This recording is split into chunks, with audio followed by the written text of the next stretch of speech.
Un an après le procès des viols de Mazan, Gisèle Pellico est de retour devant la justice.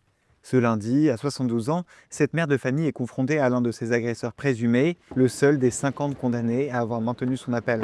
Condamné à 9 ans de prison en première instance, cet ancien ouvrier du bâtiment de 44 ans risque jusqu'à 20 ans de réclusion. Il comparaît libre et affirme qu'il pensait participer à une soirée libertine consentie, une version que rejette totalement la victime. Pendant 10 ans, Gisèle Pellico a été violée à son domicile par des dizaines d'hommes, drogués et livrés par son mari, Dominique Pellico, considéré comme le chef d'orchestre du système et condamné à 20 ans de prison. Devant le tribunal d'Avignon, les soutiens féministes brandissaient des pancartes Ras le viol ou encore Violeur la honte.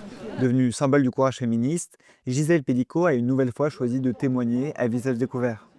Gisèle Pellico, effectivement, ne peut pas accepter qu'il soit considéré que ce qu'elle a subi n'est pas un viol. Donc c'est très important pour elle d'avoir cette reconnaissance judiciaire, cette réponse judiciaire. Elle considère qu'il n'y a pas ici de viol moins important que d'autres, moins grave que d'autres, que celui qui lui a été infligé par ce dernier appelant est aussi grave que la somme de tous ceux qui lui ont été infligés avant et après. Il n'y a pas de petit viol, il n'y a pas viol et viol.